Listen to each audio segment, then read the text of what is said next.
Ya, shalom.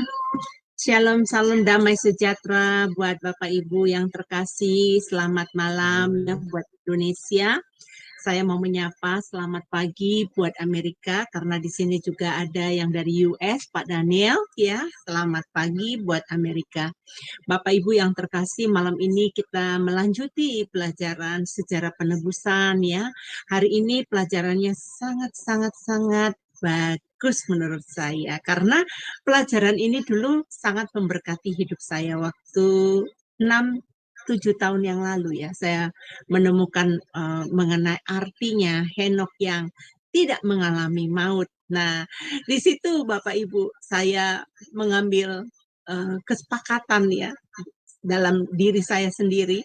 Saya mau mau mengalami apa yang seperti yang dialami Henok ya.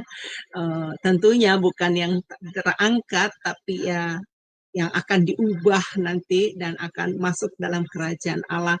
Nah, ada hal-hal yang menarik yang akan diungkapkan dalam pelajaran ini.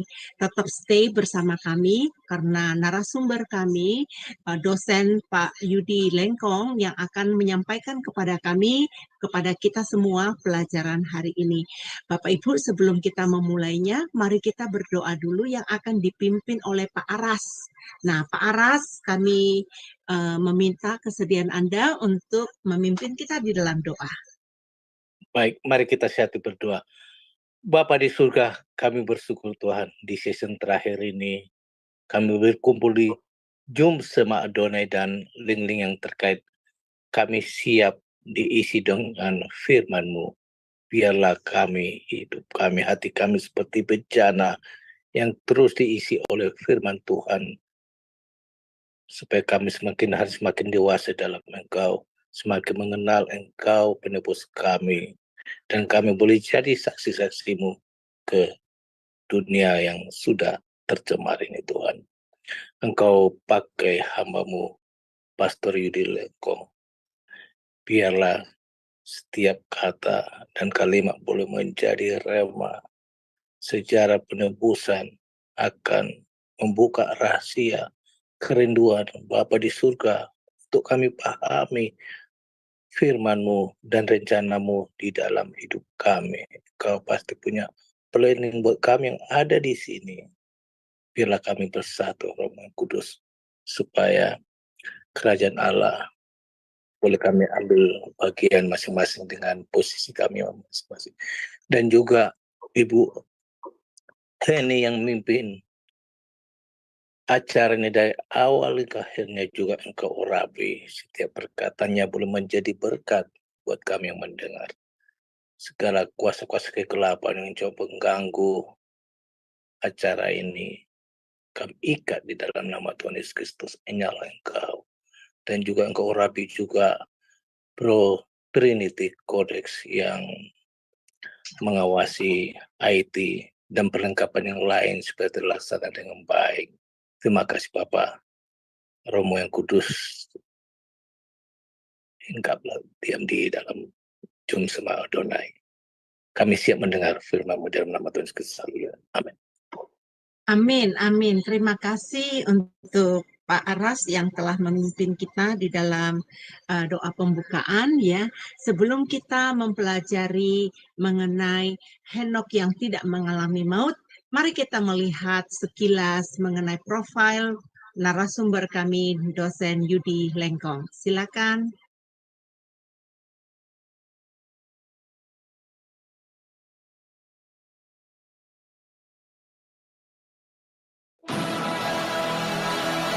Shalom semua, berjumpa kembali dengan tema Adonai. Dan pada kesempatan kali ini kita akan berkenalan dengan pembicara kita, yakni Bapak Pendeta Yudi M. Lengkong. Dan berikut adalah profil singkat dari beliau. Nama lengkap, Pendeta Yudi B. M. Lengkong, Eskom, MDiv, MTH, Demin. Beliau lahir di Manado pada tanggal 21 Oktober tahun 1979. Alma mater, Sarjana Komputer Eskom di Universitas Bina Nusantara, Jakarta pada tahun 2003. Master of Divinity MDiv di the Presbyterian General Assembly Theological Seminary, Florida, US pada tahun 2010. Doctor of Ministry, Demin, di Barrett Theological Seminary, Florida, US pada tahun 2015. Master Teologi MTH di STT Bethesda, Bekasi pada tahun 2021. Pelayanan Pendeta di Gereja Presbyterian Bukit Sion Indonesia di Jalan Telaga Warna 1, nomor 2, Puri Cinere, Depok. Pembicara seminar buku seri sejarah penebusan untuk Yayasan Damai Sejahtera Utama Depok. Dosen di STT Agiasmos Mission. Terima kasih untuk penayangan profile picture dari narasumber kita. Sudah tidak diragukan lagi pengalaman beliau ya, udah terlalu banyak menurut saya. Saya juga senang sekali Pak Pendeta Yudi menyediakan waktu buat Jum Sema Adonai yang banyak memberkati orang-orang. Melalui pengajaran sejarah penebusan ini sudah banyak yang mendaftar untuk belajar sejarah penebusan melalui video 1 minggu 1 kali ya, dan laporan dari mereka sangat senang sekali karena apa? Ternyata melalui pengajaran sejarah penebusan ini mereka bisa melihat isi Alkitab ya, Alkitab itu isinya apa dan sangat luar biasa. Tetap bersama kami, Anda akan merasakan sendiri. Pengajaran ini adalah ungkapan pertama sekali, penyingkapan pertama di dunia untuk Anda supaya Anda tidak ketinggalan. Tetap semangat ya, saya tahu udah terlalu malam, udah sesi yang terakhir untuk hari ini ya, tapi saya percaya dengan urapan Roh Kudus ya kita akan dimampukan menyerap pelajaran yang penting sekali buat kita ketahui. Untuk Bapak Pendeta Yudi, Shalom ya. Saya percaya Bapak Pendeta Yudi ada dalam keadaan baik saat ini ya. Saya tahu kesibukan Bapak Pendeta hari ini habis ngajar di tempat lain. Hari ini penuh juga sesennya dan ini sesen yang terakhir untuk hari ini.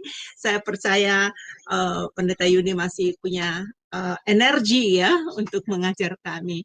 Untuk saat ini Pak Pendeta Yudi kami serahkan ini untuk Bapak bisa memaparkan pengajaran ini kepada kami. Dipersilakan Pak. Baik, terima kasih Ibu Heni. Shalom saudara-saudara sekalian, Bapak Ibu yang terkasih. Saya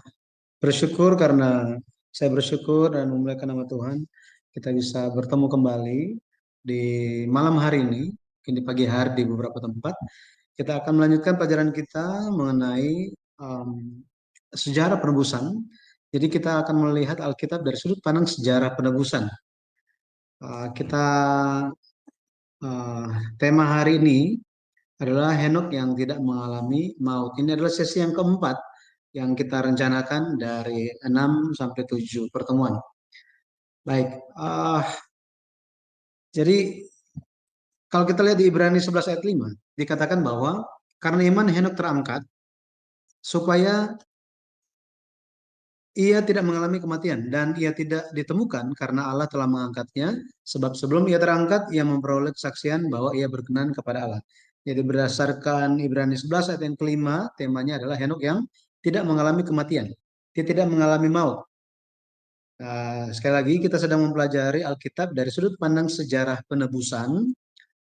Secara khususnya kita mempelajari Alkitab dengan metode yang diberikan oleh Pendeta Abraham Park, penulis buku seri sejarah penebusan. Kita sementara bicara tentang buku yang pertama, yaitu silsilah di Kitab Kejadian. Kalau kita flashback lagi mengenai silsilah di Kitab Kejadian ini, di Kejadian pasalnya yang ke-5 ayat yang pertama, di situ dikatakan inilah daftar keturunan Adam. Daftar keturunan Adam. Di dalam bahasa Ibrani, kata daftar itu adalah sheper. Sheper di sini menunjuk kepada dokumen resmi, buku atau kitab di dalam bahasa Ibraninya. Tetapi kita tahu bahwa daftar silsilah di Kejadian pasal 5 itu hanya 1 lembar. Tetapi firman Tuhan mengatakan bahwa itu adalah sebuah buku. Artinya, ada banyak informasi yang bisa didapatkan di dalam daftar silsilah ini sehingga layak disebut sebagai sebuah buku, ya, sebagai buku. Kenapa? Karena eh, Kejadian pasal 5 itu mengcover sejarah dari Adam sampai Nuh sekitar 1056 tahun, 1056 tahun. Makanya dikatakan buku silsilah, ya. Em, ini lewat arti nama mereka dan bagaimana hubungan keturunan sebelum dan sesudah, bagaimana hubungan mereka, serta arti nama mereka, kemudian informasi tambahan yang bisa didapatkan mengenai tokoh-tokoh ini, beberapa tokoh ini, maka kita bisa melihat seperti apa kehidupan mereka, lebih lagi kita bisa menemukan bagaimana penyelenggaraan penebusan dari Allah itu mengalir lewat kehidupan mereka. Dan ini semua disiratkan lewat nama-nama mereka serta dukungan-dukungan ayat-ayat di dalam Alkitab. Saya menyarankan Bapak Ibu untuk memiliki buku ini, Silsilah di Kitab Kejadian, yang mau berbahasa Inggris pun bisa dicari, The Genesis Genealogies. Genesis Genealogies. Ada sekitar 18 sampai 22. Terakhir saya tahu 22 bahasa telah diterjemahkan, dan yang terakhir mungkin akan ada dalam bahasa Iran, bahasa Arab, dalam bahasa Prancis, dan ada beberapa bahasa lagi saya lupa. Nah, ini sangat membantu kita di dalam memahami Alkitab. Dan ada referensi yang diberikan kepada kita, silsilah di Kitab Kejadian, pasalnya yang Kejadian pasal 5 dan pasal 11, semua disusun dalam bentuk tabel sehingga membantu kita dalam memahami apa makna di balik angka-angka atau tahun-tahun kehidupan mereka. Dan kalau kita lihat di dalam pertemuan sebelumnya, kita telah membahas kebenaran Alkitab yang ditemukan di dalam Kejadian pasal 5, bahwa ada bukti-bukti Adam telah bertobat. Ada bukti-bukti Adam telah bertobat. Silakan mengikuti videonya di channel Shema Adonai. Kemudian bagi yang belum mengikutinya, kemudian kita juga telah melihat bagaimana warisan iman, bukan hanya iman saja, tetapi iman pertobatan itu telah terjadi dari Adam sampai kepada Lamek generasi ke-9, ayahnya Nuh. Bahwa mereka, Adam dan Lamek ini, Adam generasi pertama dan Lamek generasi ke-9, hidup semasa selama 56 tahun.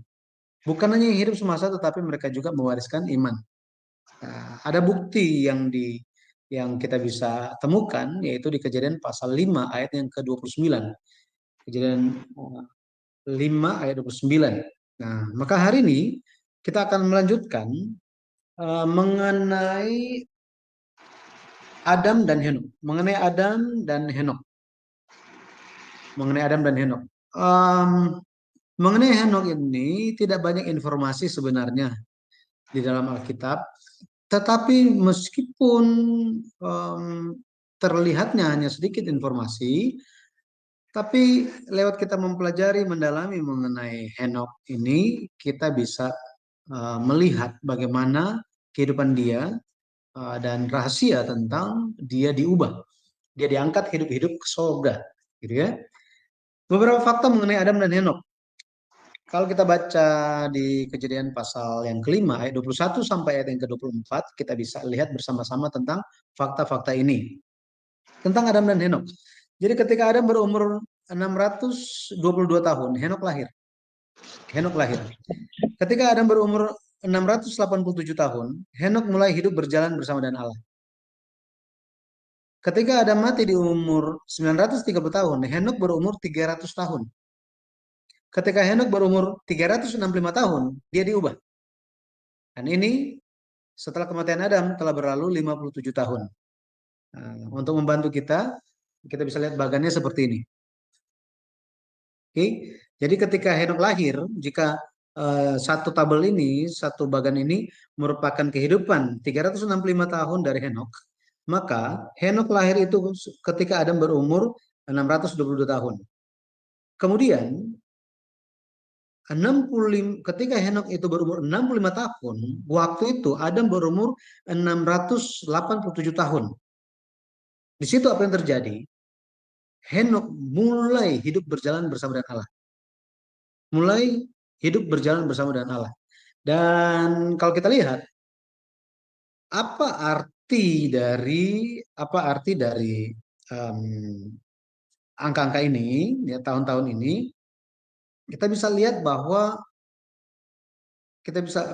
bahwa 200 dari antara 300 tahun Henok hidup berjalan bersama dengan Allah, selama 243 tahun Adam masih hidup dan menyaksikan bagaimana Henok hidup berjalan bersama dengan Allah.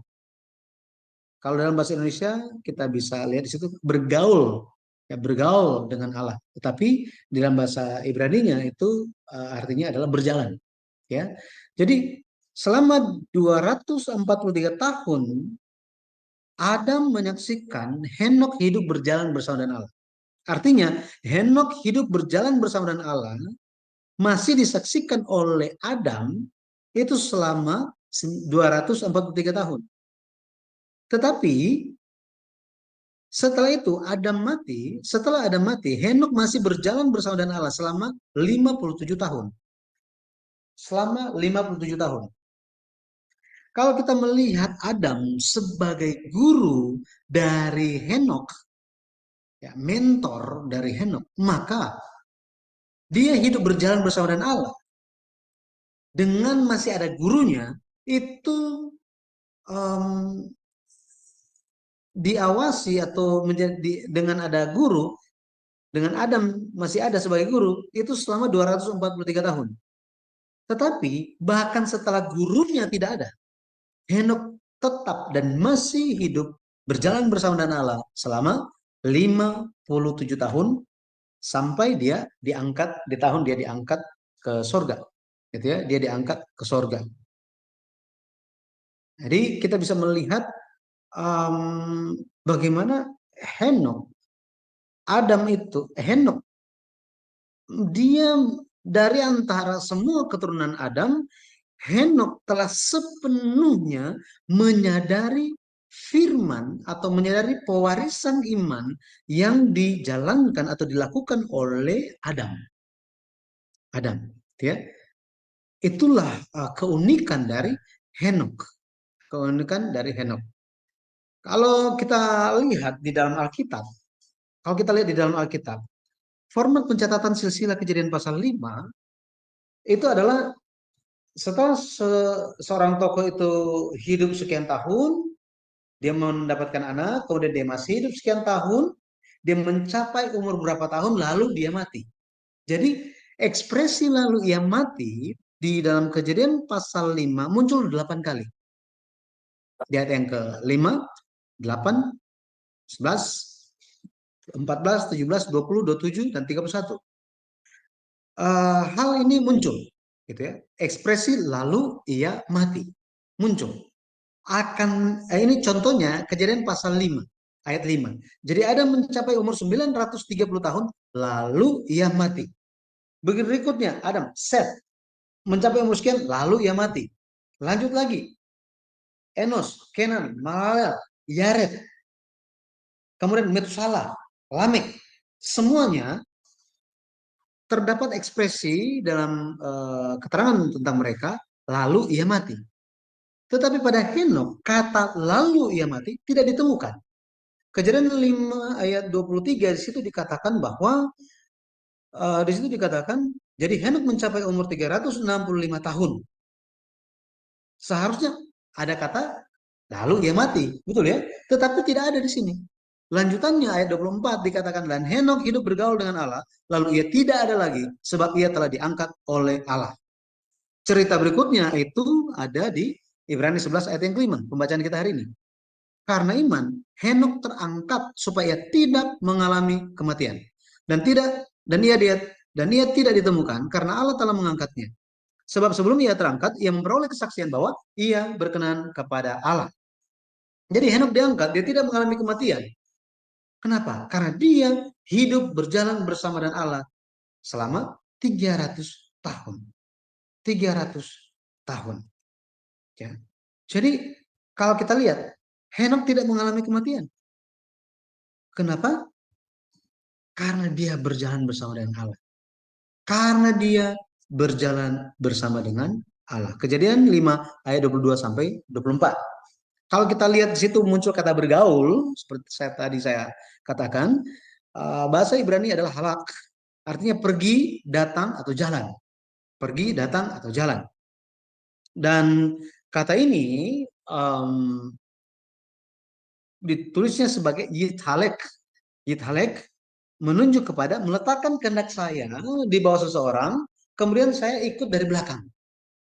Kemudian saya ikut dari belakang. Nah, maka kita bisa melihat bahwa benar-benar Henok itu dia telah mengikuti Allah dengan sepenuhnya. Dia telah berjalan bersama dengan Allah itu tanpa menonjolkan pikiran dia sendiri. Tanpa menampakkan kehendak dia. Tetapi hanya sepenuhnya ikut Tuhan. Sepenuhnya ikut Tuhan. Ya. Maka seperti apa Henok itu, atau bagaimana Henok itu berjalan bersama dengan Allah? Bagaimana Henok berjalan bersama dengan Allah? Yang pertama, Henok telah bertobat sepenuhnya. Henok telah bertobat sepenuhnya. Matius 3:8 dikatakan, jadi hasilkanlah buah yang sesuai dengan pertobatan. Gitu ya. Hasilkanlah buah yang sesuai dengan pertobatan. Pertobatan di dalam bahasa Yunani adalah metanoia, yang memiliki dua makna. Yang pertama itu berubah pikiran atau berbalik, ya, mengganti pikirannya atau berbalik, gitu ya, berbalik. Ini menunjukkan bukan hanya pertobatan lewat mulut, tetapi juga memperbaiki kehidupan kita, mengganti pola pikir, berbalik sepenuhnya. Yang kedua itu mengganti raja, mengganti raja. Bukan saya bukan saya menjadi raja atas diri saya sendiri, raja atas hidup saya sendiri, tetapi Allah, Yesus Kristus menjadi raja. Jadi ganti, mengganti raja. Dari mana kita bisa tahu bahwa Henok ini telah bertobat? Ini yang menjadi pertanyaan, ya kan? Dari mana kita tahu Henok itu telah bertobat? Itu kita bisa ketahui lewat kehidupannya, ya, lewat kehidupannya. Alkitab mencatat bahwa Henok baru hidup berjalan bersama dengan Allah ketika dia umur 65 tahun. Mari kita lihat ayatnya. Kejadian pasal yang kelima. Kita lihat Kejadian pasalnya yang ke-25. Ayat yang ke-21 dikatakan begini. Setelah Henok hidup 65 tahun, ia memperanakan Metusala. Ayat 22 dikatakan apa? Dan Henok hidup bergaul dengan Allah selama 300 tahun lagi setelah ia memperanakan Metusala, dan ia memperanakan anak-anak lelaki dan perempuan. Di sini di dalam bahasa teks aslinya kata lagi itu tidak ada. Kata lagi tidak ada. Saya tidak mengerti kenapa LAI menaruh ini. Mungkin ada maksud gitu ya, ada maksud untuk mempermudah pemahaman, tetapi di dalam teks aslinya itu tidak ada. Kata lagi ini tidak ada. Seolah-olah apa? Seolah-olah sebelum Metusala itu lahir, Henok itu sudah berjalan hidup bergaul dengan Allah. Tetapi dalam teks asli tidak demikian. Dia baru hidup bergaul atau berjalan bersama dengan Allah setelah Metusala lahir. Setelah Henok umur 65 tahun. 65 tahun. Maka kita bisa tahu bahwa apa? Sebelum Metusala lahir, Henok tidak hidup berjalan bersama dengan Allah. Dengan kata lain, 65 tahun di awal, 65 tahun kehidupan Henok, dia tidak hidup berjalan bersama dengan Allah. Dia baru hidup berjalan bersama dengan Allah setelah Metusala lahir. Setelah Metusala lahir. Maka kita bisa melihat bagaimana setelah berumur 65 tahun, Henok itu mengganti pikiran dia. Dia berbalik.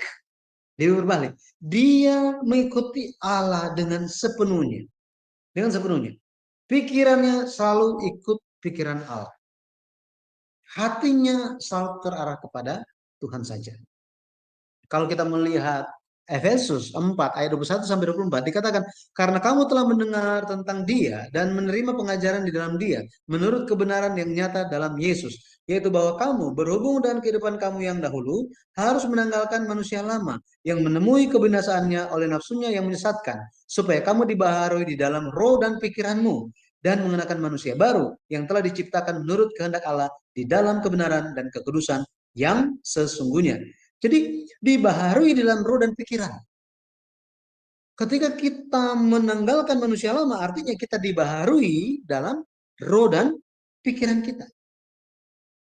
Kita hidup di dalam kebenaran dan kekudusan yang sesungguhnya. Firman Tuhan itu tetap kekal selama-lamanya. Dulu, sekarang, selama-lamanya tetap sama. Tidak pernah berubah. Dalam pemahaman demikian, maka kita bisa lihat bahwa jika Henok itu hidup berjalan bersama dengan Allah, bergaul bersama dengan Allah, artinya dia telah mengalami pembaharuan di dalam roh dan pikirannya. Dia telah menjadi manusia yang baru. Dia ada di dalam kebenaran dan kekudusan sesuai dengan kehendak Allah. Hanya dengan demikian kita bisa memahami bahwa apa? Henok hidup bergaul atau berjalan bersama dengan Allah. Bergaul bersama dengan Allah. Dia berubah dari kehidupan manusia lamanya. Dari tidak hidup berjalan bersama dengan Allah menjadi hidup berjalan bersama dengan Allah. Dia menaruh semua kehendaknya, seluruh kehendaknya di hadapan Allah dan ikut dari belakang. Dia melayani kehendak Allah. Melayani kehendak Allah. Jika kita pun hari ini kita tidak menjadi satu pikiran dengan Allah, maka kita tidak bisa hidup berjalan bersama dengan Allah. Pikiran kita harus menjadi sama, gitu ya. Meskipun melayani dengan rajin, tapi pikirannya tidak sama. Apakah itu bisa dikatakan hidup berjalan bersama dengan Allah? Tidak kan?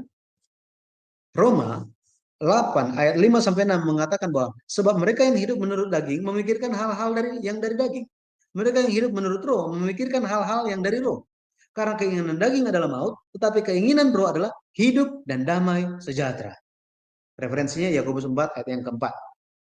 Jadi orang yang bermusuhan dengan Allah, apakah bisa berjalan bersama dengan Allah? Tentu tidak, gitu ya. Tidak. Kain, dia hidup meninggalkan Allah. Dia pergi dari hadapan Allah sampai hari ini belum kembali. Ya. Belum kembali. Akan terpisah terus. Jadi pikiran dan hati yang dipenuhi dengan pikiran dunia, hati dan pikiran dipenuhi dengan hal-hal duniawi, tidak akan bisa berjalan bersama dengan Allah. Tidak akan bisa diubah. Tidak akan bisa. Ya. Jadi bertobat ini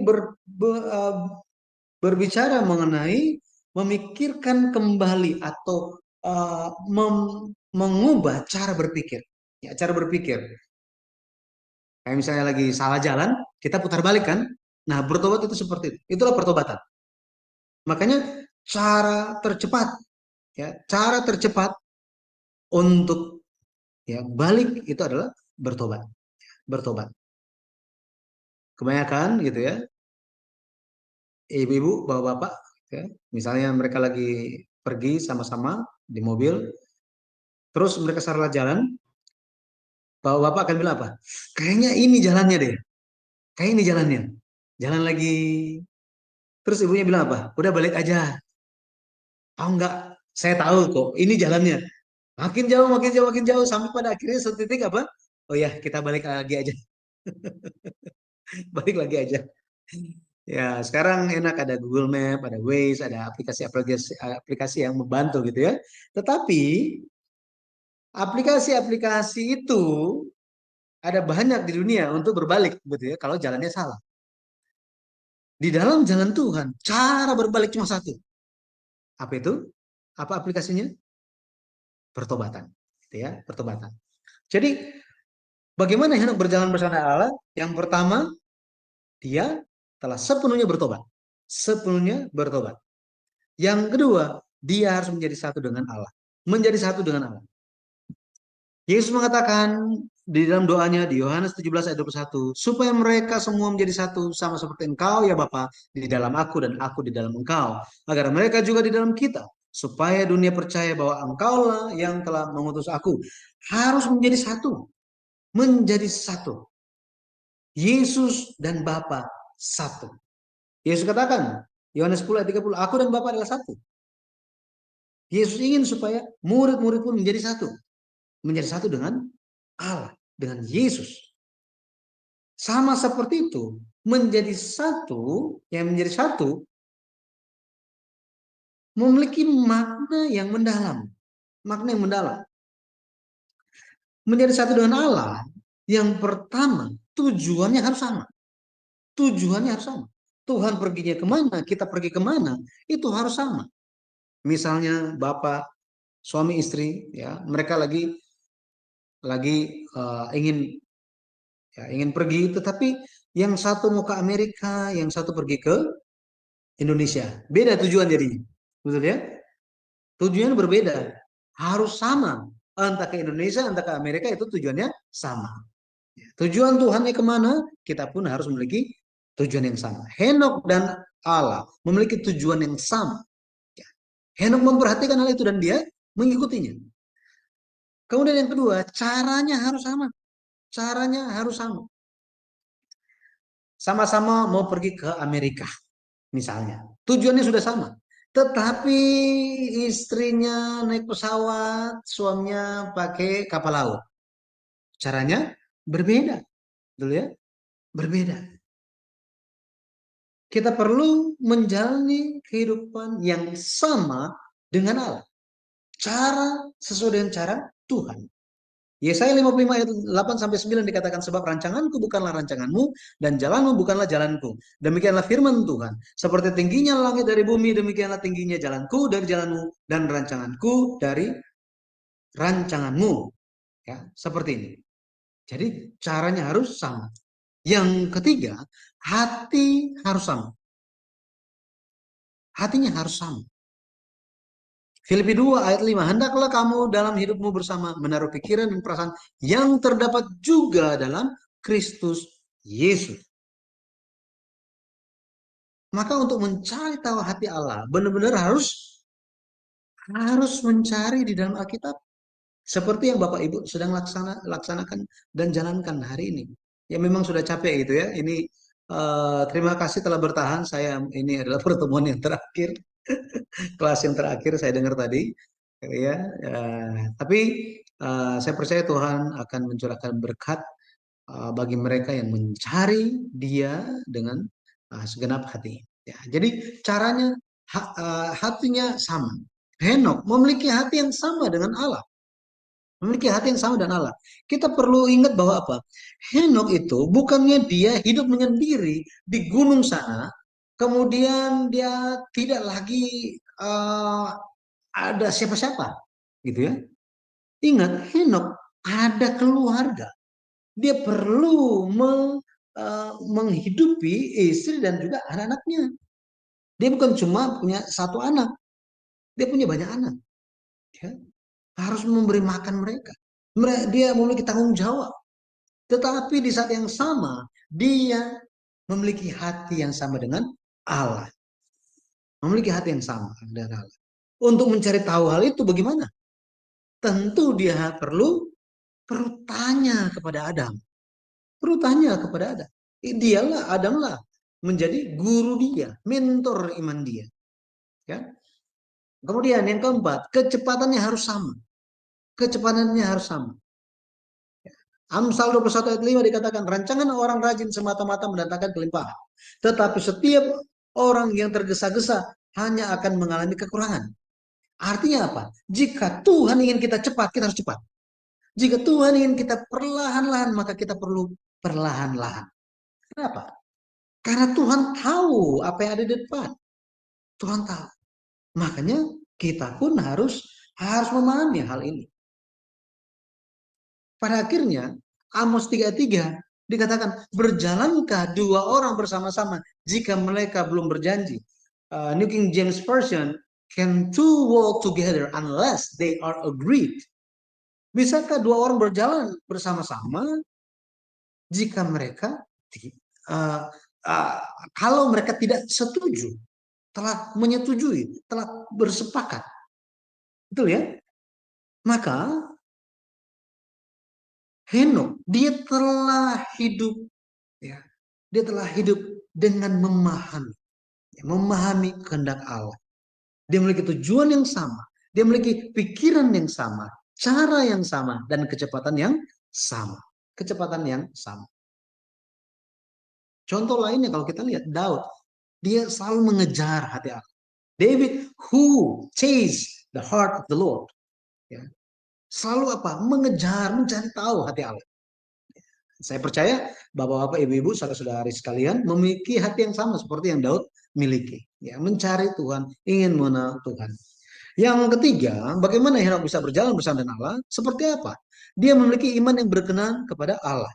Iman yang berkenan kepada Allah. Ibrani 11 ayat yang kelima. Karena iman Henok terangkat supaya ia tidak mengalami kematian, dan ia tidak ditemukan karena Allah telah mengangkatnya. Sebab di sini, sebelum ia terangkat, ia memperoleh kesaksian bahwa ia berkenan kepada Allah.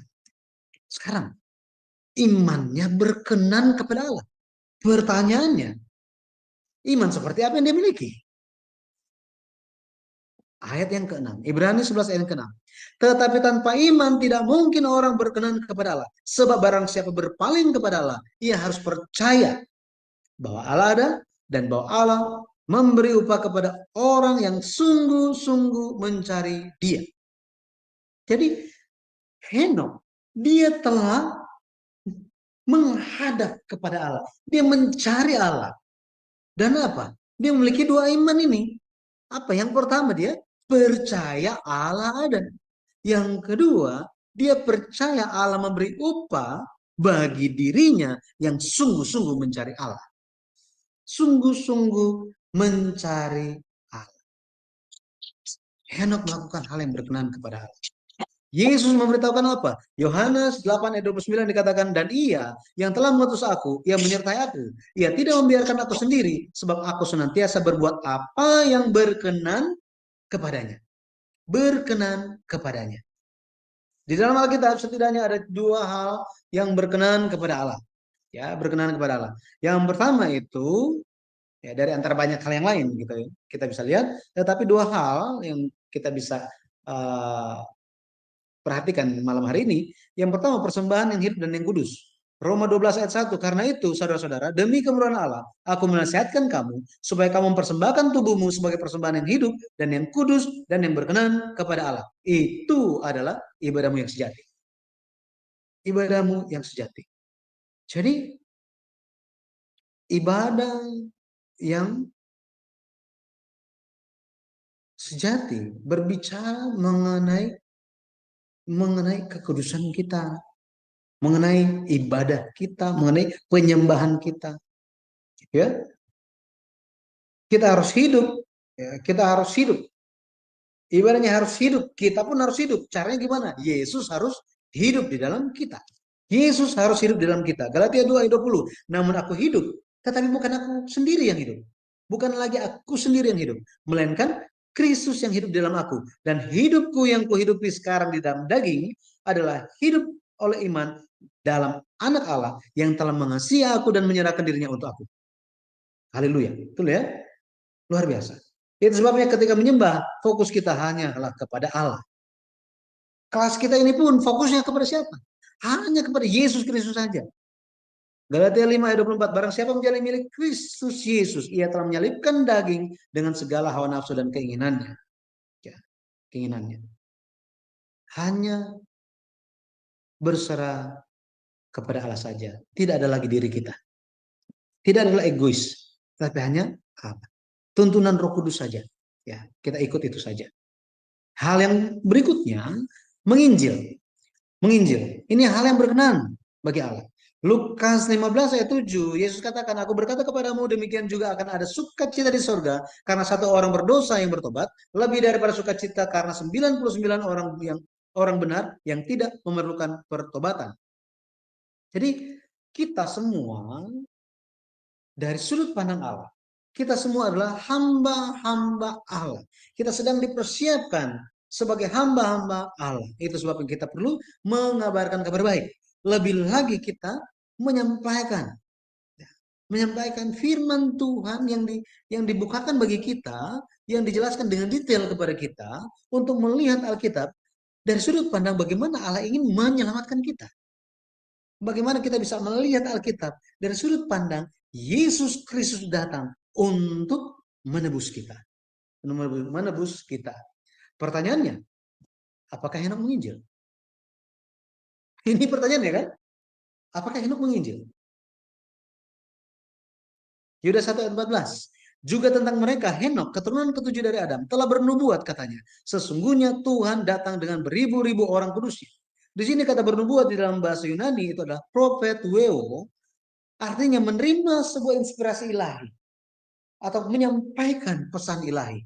Artinya dia berbicara. Dia menyampaikan pesan dari Allah. Tuhan akan datang dengan beribu-ribu orang kudusnya. Bayangkan. Kitab Yudas menyatakan hal ini. Isi pesannya apa? Tuhan akan memberikan penghakiman. Penghakiman katanya. Ini isi pesannya. Penghakiman Tuhan akan datang. Penghakiman ini bukan hanya berbicara tentang menghukum mereka yang jahat. Bukan hanya itu. Ketika kita di hadapan pengadilan, apakah kita langsung divonis? Tidak kan? Kita akan dinilai. Kita akan dinilai apakah kita benar atau salah. Betul ya? Jadi penghakiman Tuhan akan datang. Tuhan akan menghakimi. Artinya Tuhan akan memberikan upah bagi mereka yang hidup benar. Tetapi akan menghukum bagi mereka yang salah. Inilah penghakiman Tuhan. Tuhan akan datang dan beribu-ribu orang kudusnya. Maka Henok dia telah menjadi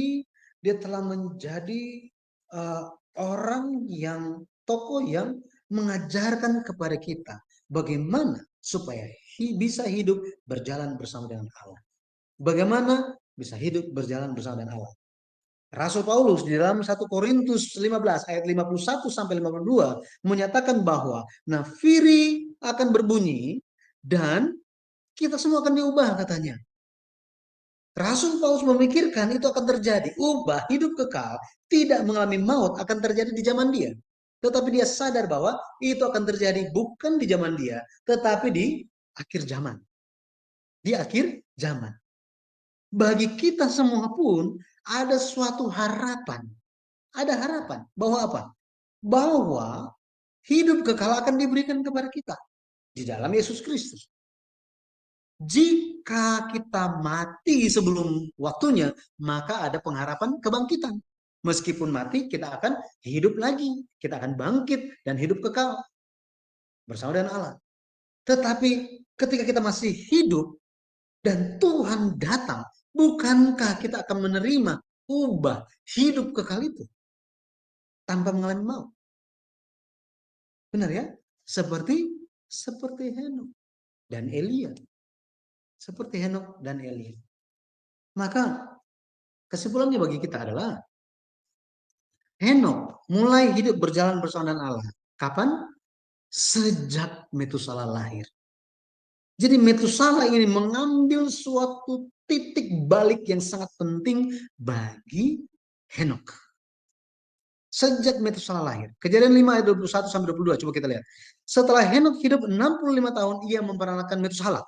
Ayat 22. Dan Henok hidup bergaul bersama dengan Allah selama 300 tahun. Kata lagi saya tidak baca. Setelah ia memperanakan Metusala. Dan ia memperanakan anak-anak lelaki dan perempuan. Kenapa? Apa yang terjadi dengan Metusala ini? Arti nama Metusala itu ada dua. Yang pertama, Mat dan Sela ini memiliki makna pelempar lembing. pelempar lembing. Jadi lembing itu dilempar untuk apa? Menunjuk kepada satu titik.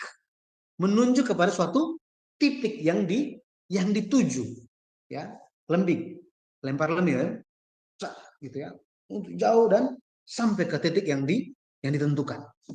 Yang diharapkan, yang ditentukan. Tetapi makna yang berikutnya itu adalah mut dan salah. Yang artinya ketika dia mati, penghakiman. Ketika dia mati, penghakiman atau dunia berakhir. Dunia berakhir. Arti nama Metusalah memberikan kita dua pelajaran. Bahwa apa? Bahwa selama Metusalah masih hidup, masih ada kesempatan untuk bertobat. Selama apa? Metusalah masih hidup. Kenapa? Karena jika dia mati, akhir dikirim. Atau ya kiamat, dunia berakhir. Yang kedua, peringatan bahwa apa? Akhir zaman bisa datang kapan saja. Sehingga Metusalah dia menjadi tanda akhir zaman. Dia bernubuat mengenai hari akhir lewat tubuh dia. Lewat kehidupan dia. Dia bisa mati kapan saja. Bisa mati kapan saja. Dan ingat, Metusalah bertemu dengan Nuh. Metusalah anaknya adalah Lamek. Terus cucunya Metusalah siapa? Nuh. Jadi ketika Nuh dia membangun Batra, ya, ketika dia membangun Batra, ketika anak-anaknya Nuh membangun Batra, jika mereka itu sementara mengalami down di dalam kehidupan mereka ketemu Metusalah. Misalnya Metusalah bilang, oh gitu ya, wah akhir-akhir ini kakek Metusalah ini kayak rasanya udah nggak enak badannya. Bagaimana coba? Semua langsung rajin lagi. Kenapa? Karena Metusalah menjadi tanda akhir zaman. Tanda ketika dunia berakhir. Kakek Metusalah, kakek kiamat. Ya, kalau dia mati, dunia selesai. Wow. Makanya ada orang-orang yang memperhatikan nubuat tersebut. Ada yang tidak. Ada yang memperhatikan dan ada yang tidak. Inilah faktanya.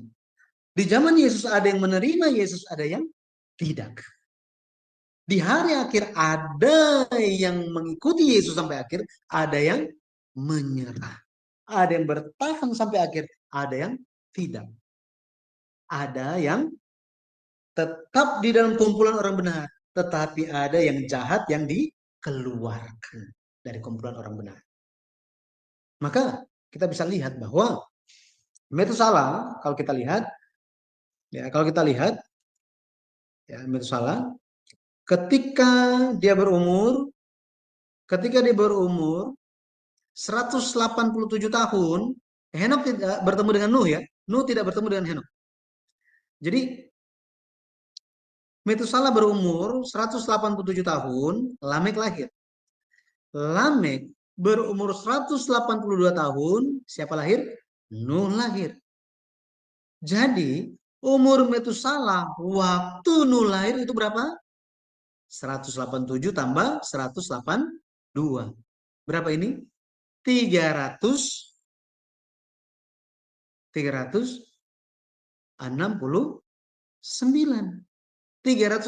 tahun. Ketika Metusalah umur 369 tahun, siapa lahir? Cucunya lahir. Kemudian apa yang terjadi? Waktu Nuh umur 600 tahun, air bah terjadi. Air bah terjadi.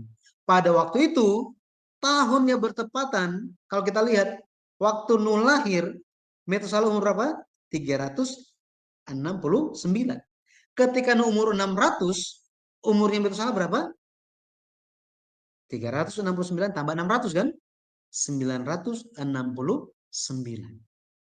Jadi Metusalah di tahun dia mati, air bah terjadi. Air bah terjadi. Ya. air bah terjadi. Ini suatu hal yang kalau kita lihat benar-benar terjadi sesuai dengan sesuai dengan nubuat dari siapa? Papanya Metusalah. Ya, dikasih nama Metusalah. Ketika anak ini mati, akhir dikirim. Penghakiman terjadi. Henok bernubuat bahwa apa? Tuhan akan datang menghakimi dengan beribu-ribu orang berusaha menghakimi, ya menghakimi. Dia akan membawa penghakiman katanya. Situasi zamannya Nuh itu seperti apa? Nanti bisa baca di Yudas 1 ayat yang ke-14 sampai 16. 14 sampai 16. Seperti itulah zamannya Nuh. Dan kalau kita lihat zaman sekarang nggak jauh beda. Gitu ya, nggak jauh beda. Nanti itu tinggal dibaca aja di rumah. Maka kalau kita lihat untuk hidup berjalan dengan Tuhan, dengan Allah, perlu kesadaran akan akhir zaman. Kenapa? Karena nabi-nabi palsu itu akan muncul, anti Kristus itu akan muncul, dan mereka akan bilang apa? Kapan Tuhan mau datang? Dari dulu juga bilang mau datang, nggak datang-datang tuh. Dari dulu sejak dunia dijadikan, diciptakan sampai hari ini nggak ada yang berubah. Semuanya tetap sama. Ini yang Rasul Yohanes sampaikan. Akan muncul itu, dan sudah muncul katanya. Sudah muncul. Hari ini kita perlu menjalani kehidupan yang apa? Sadar bahwa Yesus akan datang dan dunia akan berakhir. Makanya kita perlu hidup berjalan bersama dengan Tuhan. Seperti halnya Henok. Seperti ini. Kesadaran berikutnya yang kita perlu miliki apa? Ini merupakan suatu penghiburan sebenarnya. Adam, dia gagal hidup berjalan bersama dengan Allah di dalam Taman Eden. Betul ya? Di dalam Taman Eden dia gagal. Adam gagal hidup berjalan bersama dengan Allah. Tetapi Henok, dia berhasil hidup berjalan bersama dengan Tuhan di mana? Di luar Taman Eden. Kita semua ada di dalam Taman Eden atau di luar? Kita di luar Taman Eden kan? Artinya apa? Jika Henok berhasil, maka kita pun ada kesempatan yang sama untuk berhasil hidup berjalan bersama dengan Tuhan. Hidup berjalan bersama dengan Tuhan. Jadi, saya berdoa dan memberkati kita semua, kiranya kita hidup mempelajari bagaimana Henok hidup berjalan bersama Allah, lihat pertobatan kita setiap hari, lihat memiliki kehidupan yang menyembah, lihat kehidupan kita yang menginjil. Pada akhirnya kita akan memperoleh kasih karunia, diubah hidup kekal di akhir. Dan terima kasih. Saya kembalikan kepada Ibu Heni, silakan. Ya, terima kasih banyak Pak Yudi. Hari ini sangat luar biasa. Bapak Ibu, bukan hanya kita saja yang hadir di sini saat ini. Menurut pengamatan saya waktu pertama sekali mempelajari buku sejarah penebusan ini, saya menemukan para teolog yang terkenal di Amerika ini. Mereka terkagum-kagum akan pengajaran sejarah penebusan. Kenapa? Karena banyak penyingkapan yang mereka belum tahu sebelumnya. Nah, saya pribadi, kalau bukan melalui pengajaran sejarah penebusan ini, saya juga sulit untuk menyelam, untuk mengetahui isi Alkitab yang sedalam-dalam ini. Seperti tadi, kita diurutin ya, bagaimana kejadian-kejadian oleh Henok ini. Nah, Bapak Ibu, hari ini dikasih kesempatan untuk berdiskusi, untuk bertanya kepada narasumber kita. Saat ini mungkin dia sedang minum air atau beristirahat sebentar. Tapi kita masih ada waktu Aling atas motivasinya untuk membaca ini ya. Bapak Ibu, ini pelajaran sangat baik ya. Sister Aling bagaimana? Apakah Anda diberkati dari pelajaran malam ini? Wah, luar biasa Ibu. Dengan pemaparan dari materi pembelajaran malam ini, saya jadi benar-benar mengetahui iman yang bagaimana dan hidup yang bagaimana yang Henok hidupi sehingga dia berkenan di hadapan Tuhan. Wow, saya senang sekali ya. Aku juga terkesan waktu Anda menyampaikan kepada saya materi pelajaran pertama yang Anda dapatkan dari GPPSI Bandung. Itu saya sangat luar biasa karena saya senang ya kalau ada teman-teman yang belajar mengenai firman Tuhan. Apakah Sister Aling punya pertanyaan kepada Pak Yudi malam ini? Belum, Bu. Saya Belum ya? dengarkan pertanyaan yang lain dulu. Iya, terima kasih. Iya. Baik, Bapak Ibu yang terkasih dalam Tuhan, apakah ada pertanyaan buat saudara untuk menanyakan mengenai kehidupan Henokh ini? Bapak Ibu boleh mengambil kesempatan ya untuk bertanya ya mengenai pertanyaan-pertanyaan ini. Tadi kan udah disampaikan ya bagaimana kehidupan Henokh ya yang luar biasa memelihara imannya. Itu juga yang membuat saya waktu pertama sekali menemukan pelajaran ini. Kan saya sering dulu baca Alkitab ya. Baca Alkitab, tahulah Henokh yang orang yang pertama diangkat ke surga di dalam Alkitab gitu ya. Tahu ceritanya kayak demikian. Tetapi melalui pengajaran sejarah penebusan ini saya jauh lebih mendalam. Kayak seperti kalau kita mau berenang di dalam lautan di dalam laut itu ya, waktu kita menyelam, kita akan melihat isi-isi di dalam lautan itu apa aja ya. Nah, melalui pengajaran sejarah sejarah penebusan ini, saya bisa melihat isi Alkitab itu kayak pakai teropong. Jadi isinya apa aja gitu. Nah, sampai tahun-tahunnya itu aja sangat akurat. Banyak yang bertanya, kenapa sih ya bisa secara akurat begitu? Karena dari Pak Bambang Norsena juga mengatakan, ayo belajar mengenai buku sejarah penebusan ini karena buku sejarah penebusan ini sangat luar biasa, sangat akurat. Angka-angka yang ada di sana itu benar-benar tulisannya itu bukan main-main ya, maksud saya itu luar biasa urapannya. Nah, mungkin kita mau bertanya kepada Pendeta Yudi mengenai angka-angka tadi. Mungkin banyak orang yang bingung itu, Bapak Pendeta. Angka itu kok bisa tahu ya waktu umurnya si Adam umur sekian gitu, dan kemudian selama 300 tahun itu kenapa bisa ada angka yang sedemikian gitu? Karena mereka berkata tahun kalender itu kan bagaimana perbedaannya dulu dengan sekarang? Kenapa bisa dilihat hasilnya kok kita bisa melihat angka demikian? Nah, itu sering sekali ada yang bertanya begitu, Bapak Pendeta. Ya, jadi beberapa waktu yang lalu ada yang bertanya mengenai bagaimana angka-angka itu di dalam Alkitab itu bisa muncul, itu berdasarkan tahun apa? Apakah tahun di zamannya Adam, di zamannya Nuh, itu sama dengan tahun zaman sekarang, yaitu 365 hari. Zaman dulu bagaimana? Nah, gitu ya. Ada yang tanya seperti itu dan eh, saya melihat itu suatu pertanyaan yang sangat menarik gitu, sangat menarik. Saya bukan di bidang itu, tetapi saya coba melihat beberapa pandangan. Dan pandangan yang saya lihat yang cukup yang mendasar gitu ya, itu yang mengatakan yang mengambil dasar Alkitab di Kejadian pasal 7 ayat 11 dan membandingkannya dengan Kejadian 8 ayat 3 sampai 4. Inti pertanyaannya bahwa satu tahun di zamannya Nuh itu berapa hari? Gitu.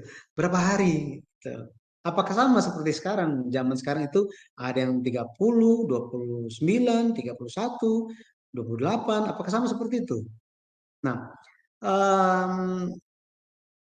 ini saya kembali lagi saya bilang ada yang lebih ahli mengenai hal ini, tetapi saya hanya menyampaikan dasarnya saja gitu ya. Kalau kita bandingkan di Kejadian 7 ayat 11, di situ dikatakan pada waktu Nuh 600 tahun, pada bulan yang kedua, pada hari yang ke-17 bulan itu, pada hari itulah terbelah segala mata air samudera raya yang dahsyat dan terbukalah tingkap-tingkap di langit. Jadi air bah itu mulai terjadi pada tanggal berapa katanya? Pada tanggal 17 bulan kedua. 17 bulan kedua. Hari ke-17 bulan yang kedua. Kemudian Kejadian 8 ayat 3 sampai 4 di situ dikatakan, maka makin surutlah air itu dari muka bumi, demikianlah berkurang air itu sesudah 155 hari. Dalam bulan yang ketujuh, pada hari yang ke-17 bulan itu, terkandaslah bahtera itu pada pegunungan Ararat. Jadi surut dan kandas surutnya air bah dan terkandas pegunungan Ararat itu, bahtera di pegunungan Ararat itu terjadi pada hari ke-17 bulan yang ke-7. Hari ke-17 bulan yang ke-7. Nah, di sini dari bulan yang kedua sampai yang ke-7 ada berapa? Ada 5 bulan. Betul ya? 5 bulan. Dan dikatakan 5 bulan itu 150 hari. Ya, 150 hari. Di sini kita bisa tahu bahwa apa? Di dalam 5 bulan ada 150 hari. Apakah dalam 1 bulan itu 30 hari? Alkitab tidak bilang begitu. Ya, tidak bilang begitu. Tetapi Alkitab hanya katakan bahwa di dalam 5 bulan ada 150 hari. Dari sini ahli-ahli mengatakan dan menggunakan ini sebagai dasar bahwa di zamannya Nuh 1 tahun adalah 360 hari. 5 oh, 360 atau 365? 360 hari. Oh, 360. Oke. Mereka katakan seperti itu. Nah, terjadi kalau kita lihat penanggalan itu mulai ditegaskan ketika orang Israel keluar dari Mesir. Ya, keluar dari mana? Mesir. Itu mulai di situ.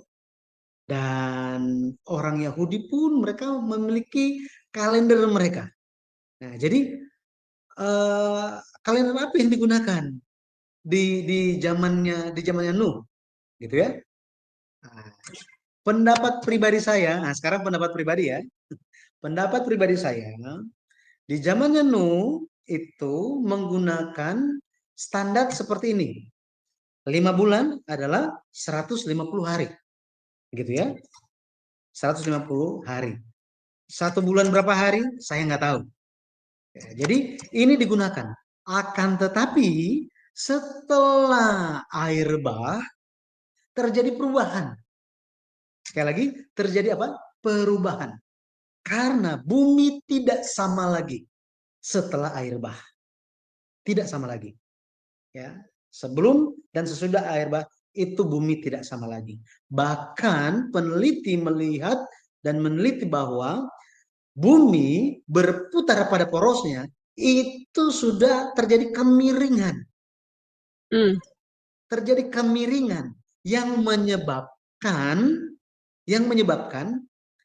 perubahan suhu di belahan dunia itu tidak sama.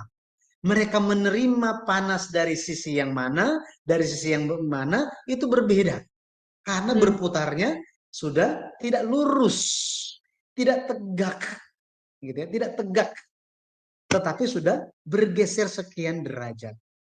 Nah, kita akan bahas itu sedikit di dalam pertemuan tentang misteri kejadian pasal 11, perpendekan umur. Nah, tetapi terjadi perubahan-perubahan tersebut sampai hari ini di dalam kalender dunia yang paling terkenal terjadi perubahan standar dari kalender Julian ke kalender Gregorian, gitu ya, Gregorian. Orang Yahudi sampai hari ini mereka punya kalender sendiri berdasarkan bulan, gitu ya. Tetapi secara internasional kita menggunakan kalender Gregorian atau kalender matahari. Nah, itu penjelasan mengenai hal ini. Bagi yang mau mempelajari atau membaca referensinya, saya sudah berikan kepada Ibu Eni, tetapi saya mohon maaf itu dalam bahasa Inggris, gitu ya. Itu diterbitkan artikel itu dari Universitas Yerusalem. Ya, Silakan. Iya, Saya semoga makasih. bisa dipahami. Mohon maaf kalau ada kekurangan. Maklum bukan bidang saya. Iya, makasih banyak Pendeta Yudi ya, luar biasa pemaparannya. Apakah ada lagi ini Pak Umbu Akwan berkata luar biasa, pemaparannya sangat memberkati. Memang betul Pak, saya juga dulu sangat memberkati. Jika Bapak ingin ingin berkomentar, saya akan buka unmute. Silakan Pak, di unmute Pak. Saya sudah meminta, iya silakan Pak. Ya, terima kasih Bu Heni. Ya, Bapak Ibu, saudara-saudara, selamat malam. Saya Umbu Akwan dari Papua di Jayapura. Di sini kami sudah jam 00:13, artinya lewat Wow. lebih 2 jam dari. Ya, tapi tetap semangat mengikuti pemaparan Bapak Pendeta Yudi yang sangat luar biasa. Saya hanya mau menyampaikan 2 hal saja.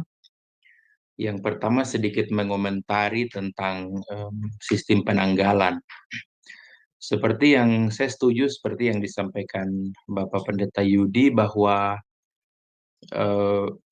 banyak negara atau banyak kerajaan di dunia ini menggunakan sistem penanggalan berbeda-beda.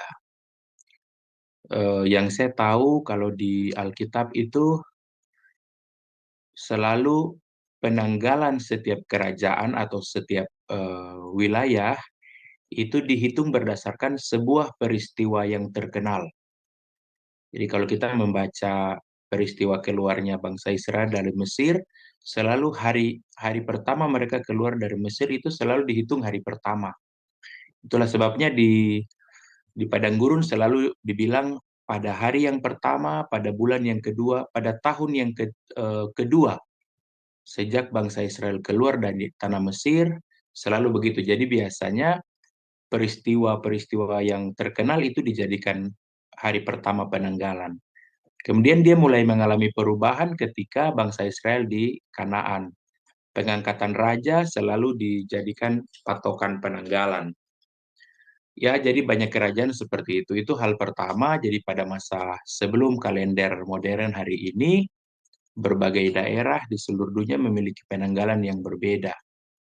Nah, hal itu terbukti juga ketika dilaksanakannya Olimpiade pertama tahun 1896 itu, ada beberapa negara yang datang ke Yunani untuk mengikuti Olimpiade. Ada yang datang 3 bulan setelah pelaksanaan, ada yang datang 6 bulan sebelum pelaksanaan karena penanggalannya tidak sama.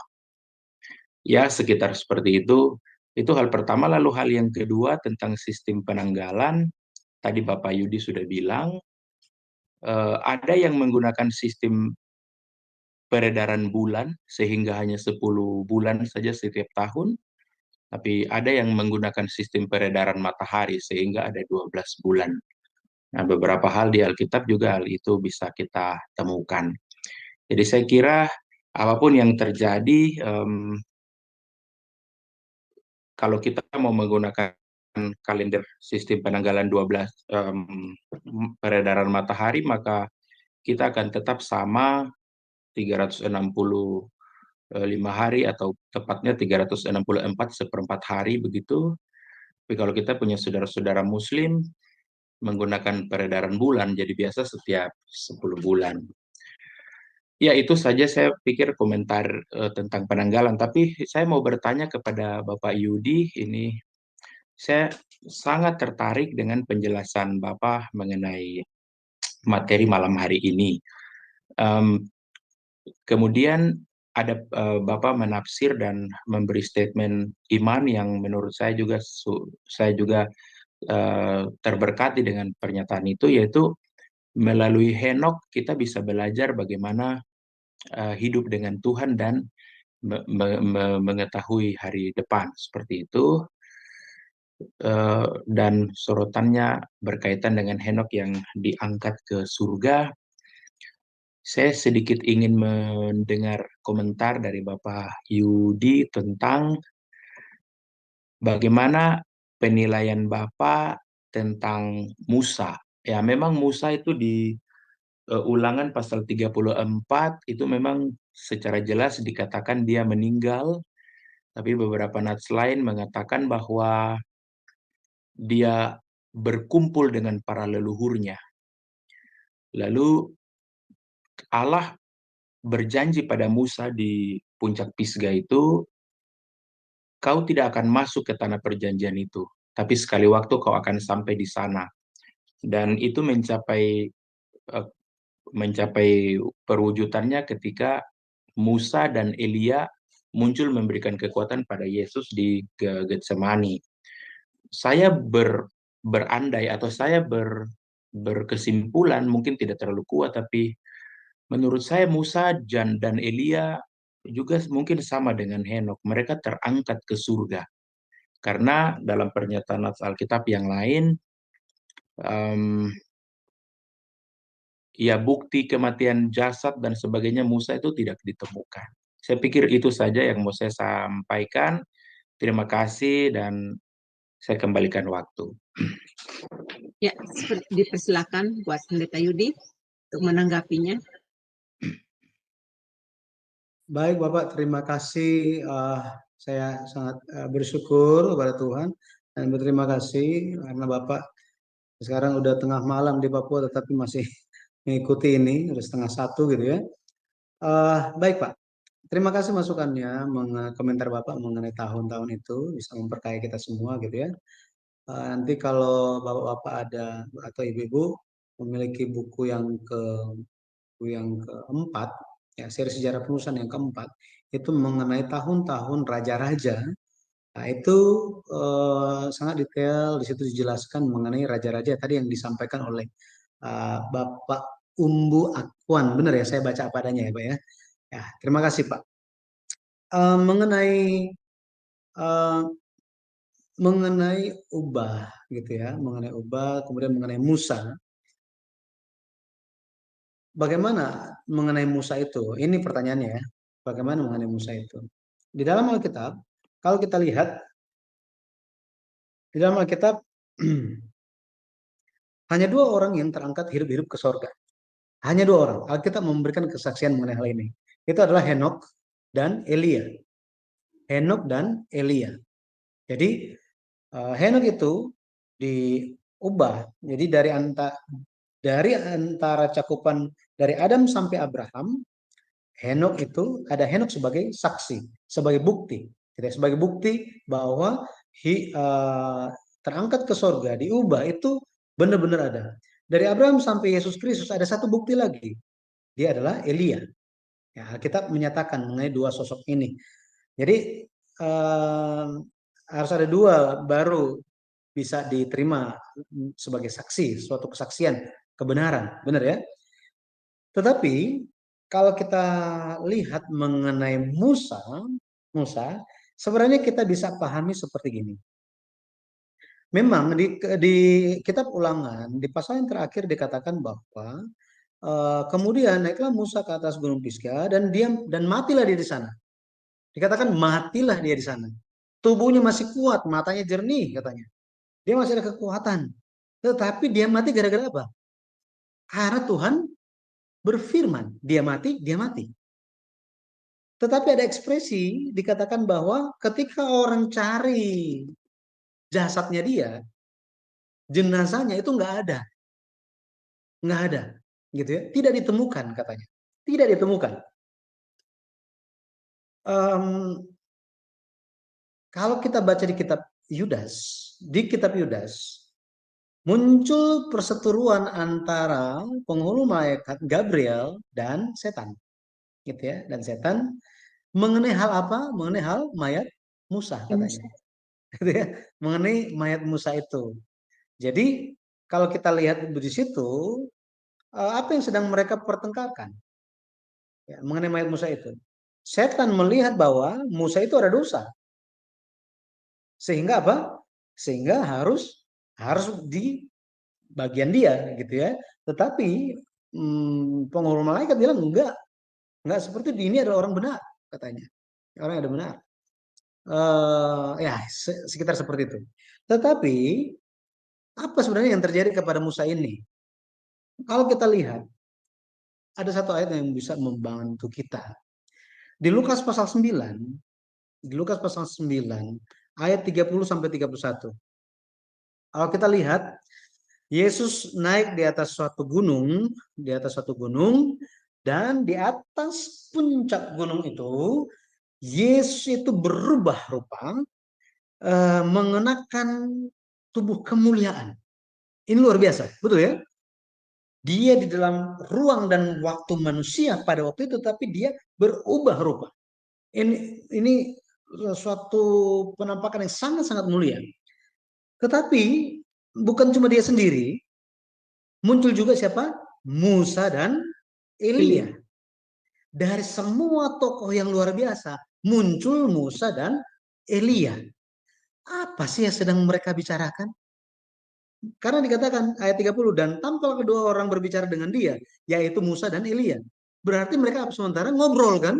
Apa yang sedang diobrolkan? Ayat yang ke-31. Keduanya menampakkan diri dalam kemuliaan dan berbicara tentang tujuan kepergiannya yang akan digenapinya di Yerusalem. Apa yang sedang dibicarakan? Tujuan kepergian Yesus yang akan Yesus genapi di Yerusalem. Kata kepergian di sini di dalam bahasa Yunani adalah exodon. Exodon. Kalau kita tahu exodus, ini adalah kata yang sama tentang kepergian, ya, berpindah tempat, keluar, ya, keluar, meninggalkan suatu tempat. Artinya apa? Yesus sementara berbicara dengan Musa dan Elia tentang Yesus akan meninggalkan dunia ini, mau pakai caranya siapa? Cara Musa atau cara Elia? Musa, dia mati, tetapi tubuhnya tidak ditemukan. Ini berbicara tentang kebangkitan. Elia, dia tidak mengalami maut, tetapi dia langsung pergi ke sorga, hidup-hidup. Terangkat ke sorga. Musa mewakili hidup kekal berdasarkan kebangkitan. Elia mewakili hidup kekal tanpa mengalami kematian. Jadi Yesus mau ikut mana? Jalannya Musa, kebangkitan, atau jalannya Elia? Diubah. Kita tahu bahwa Yesus mengikuti jalan Musa. Dia mati dan dia bangkit. Ya, dia bangkit. Jadi Yesus pun membawa dua hal ini kalau kita lihat. Ya, Yesus membawa kedua hal ini. Di dalam Yesus, Yesus katakan apa? Barang siapa percaya kepadaku, ia akan bangkit. Ya, meskipun dia telah mati, dia akan bangkit. Tuh lihat, Yohanes pasal 11, ayatnya yang ke-25. Ayat yang ke-26 Yesus bilang apa? Dan, nah di sini, dan yang masih hidup, tetapi mereka percaya kepadaku, mereka tidak akan mengalami maut sampai selama-lamanya. Yesus tidak berhenti, Yesus tanya, percayakah engkau akan hal ini? Semuanya terdiam. Kenapa? Karena tidak ada yang percaya. Yesus membawa kedua hal itu, kebangkitan dan ubah hidup kekal. Yesus membawa kedua hal ini. Tetapi pada akhirnya, Yesus menggenapi yang mana? Kebangkitan. Di dalam satu garis silsilah Kejadian pasal 5, keturunan Adam, ada mereka yang hidup tetapi mati. Tetapi ada yang tidak mati-mati. Betul ya? Dalam satu garis silsilah, tetapi ada yang mati, ada yang tidak mati. Ada garis keturunan yang lalu ia mati, tetapi ada satu lagi garis keturunan yang tidak mati. Tidak ada kata lalu ia mati. Garis keturunan Henok ini.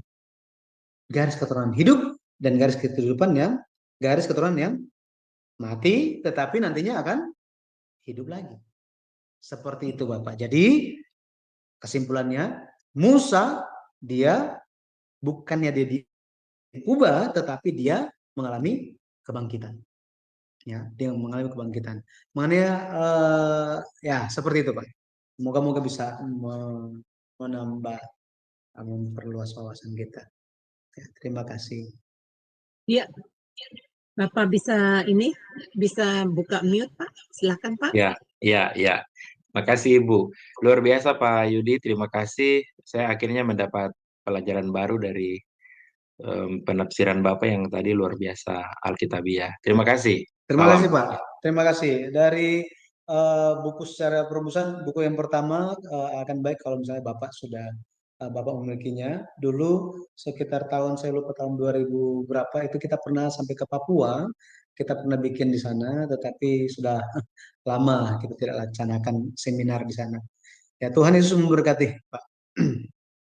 Iya, makasih banget Moksanim saya maaf kalau Moksanim itu bahasa Korea ya. Terima kasih Bapak Pendeta Yudi ya.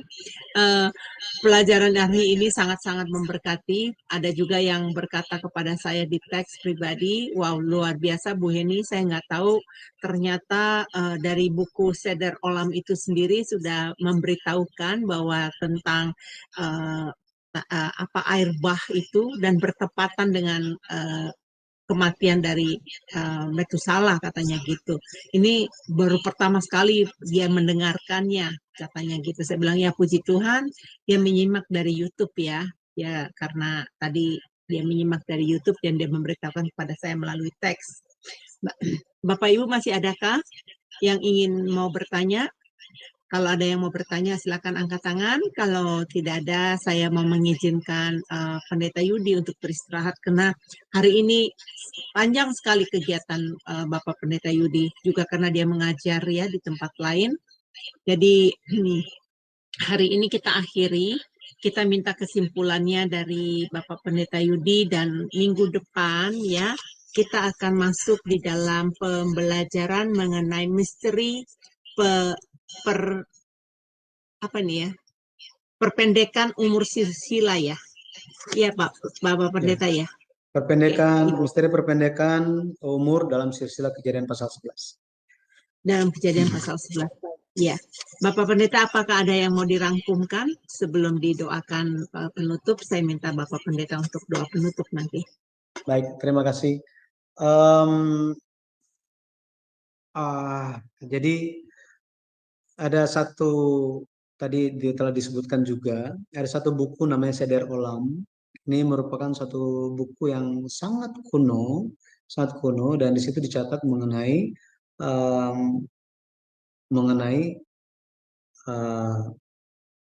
Metusalah bahwa dia mati itu tanggal 10 bulan 2. Tanggal 10 bulan 2.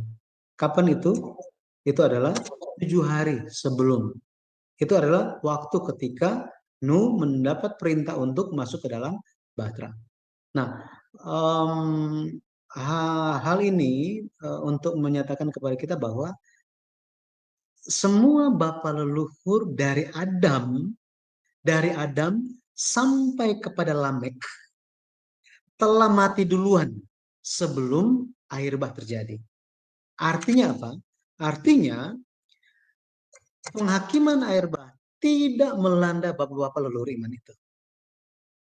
Karena ada yang berpendapat bahwa mereka juga mati, masih hidup mungkin, dan mati gara-gara penghakiman air bah. Contohnya ya, si Metusalah itu.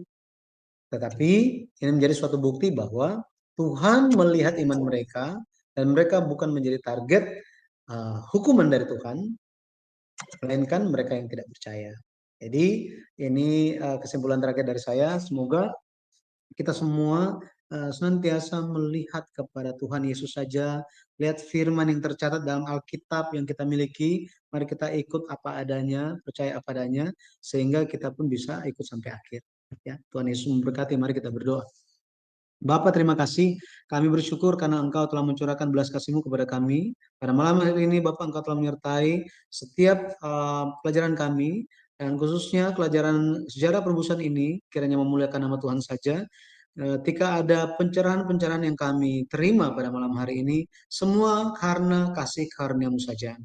Hanya Engkau yang dimuliakan lewat segala hal yang kami alami, dan Engkau yang mencurahkan kepada kami kasih karunia untuk tetap bersemangat dan lebih lagi bersemangat mengajak banyak orang untuk mempelajari firman-Mu, memahami dari sudut pandang sejarah perebusan, sehingga kami bisa menemukan bahwa Alkitab adalah 100% firman Tuhan tanpa kesalahan.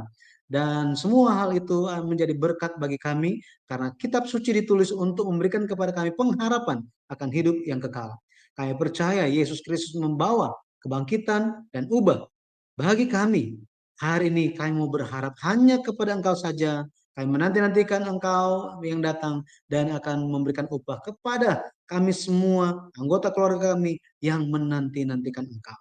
Terpujilah nama Tuhan. Sampai kami bertemu lagi, kiranya Engkau yang menyertai dan melindungi kehidupan kami. Setiap pekerjaan, penghidupan, hal-hal kegiatan yang kami jalankan, Bapak kiranya Engkau yang melindungi dan mencurahkan berkat dan kasih karunia-Mu. Terima kasih ya Bapak, Engkau juga memberkati channel Sema Adonai ini, setiap sambungan-sambungan channel yang menyiarkan kembali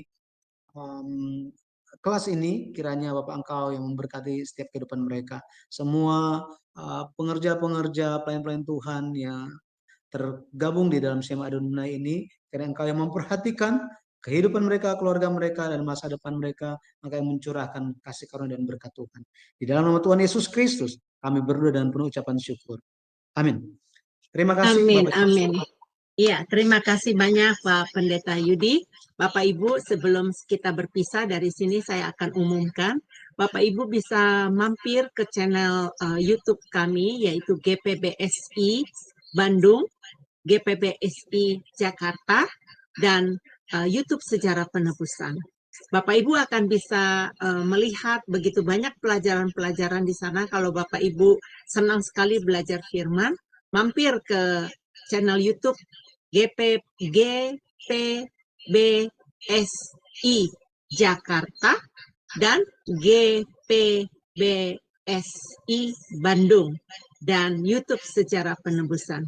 Baik, dari Jum Sema Adonai kami mengucapkan terima kasih atas kesetiaan Anda mengikuti pelajaran-pelajaran firman di Jum Sema Adonai.